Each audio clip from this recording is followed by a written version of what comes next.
I would like to show you four positions from today's games. Let's start with this cool, fun checkmate by Arush. So it's always a nice way to checkmate your opponent if you can castle and checkmate your opponent, right? It's something we want to do, but we never get it.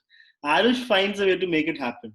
In this position, Arush plays Queen E7 check, King takes, and then he just castles and gives the checkmate. What a cool way to deliver the mate. Second position I want to show you is from round two between Atan and Aditya.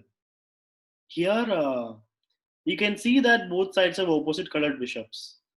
Atan is a pawn up, but when you have opposite colored bishop, it's very difficult to advance your pawns. It's very difficult to make progress. That is why even with an extra pawn or even two pawns, if you have opposite colored bishops and no other piece, then it usually ends in a draw. And that's exactly what happened here. Atan directly offered a draw here, but I would have expected him to at least play on a little bit, like play bishop d2, and then let's say king f5, and try to create a pass pawn with g4. There's something he could have tried, but even this is a draw because pawn takes, bishop just waits, and then king f5. Now black will make moves with the bishop here and here, or anywhere on this diagonal. White will also make moves with the bishop on this diagonal. The kings cannot do anything. So this would have anyway ended in a draw, but that's because the bishops are on opposite colors. It's usually a draw. The third position is an unfortunate uh, thing actually. Our top seed, uh, Ruthvik played knight takes bishop, and of course she's going to take pawn takes back. But then there was a mouse slip, and she accidentally played a6. So that is a big hit because now the rook is also gone, right?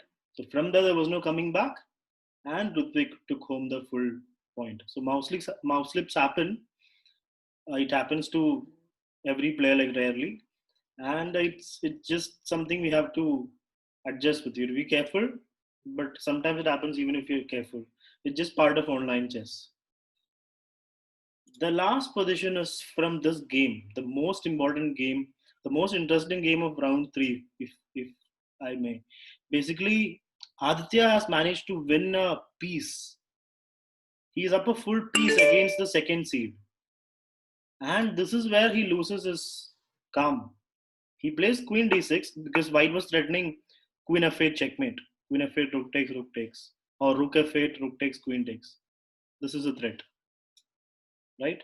So Aditya stops it by playing queen d6. Ahan exchanges and now pushes a pawn. So this is just completely winning for Aditya, right? He's up a full piece. That pawn is not going anywhere.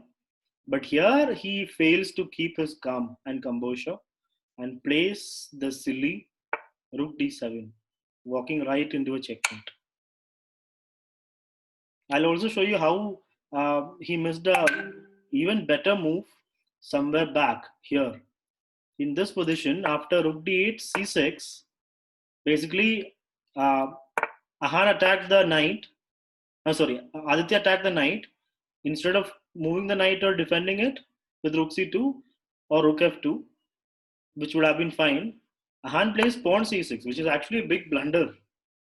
Because now Aditya could have played rook takes knight. Not only are you getting the knight, white cannot even play something like queen b3 because there's a checkmate here. So white is losing a queen itself. And white, even if white takes here, then rook takes. Wait, here we have a checkmate. So white has to deal with a checkmate. And instead of that, he just played bishop c8. It was played fairly fast, like 17 seconds. He just played the bishop back. It's still good because you're threatening bishop h3, but that would have been on the spot winning, which was missed. After that, what happened was a few moves happened. Aditya had a good position, and here again, after queen b3, the position is still winning for Aditya because the knight is pinned. It was pinned to the queen, and now it's pinned to the rook, and you don't have any defense. It's gone. You cannot move it to b3 and defend it. Like in this position, here white could have played queen b3, I suppose, and then saved the knight. This would have been okay. But then that did not happen.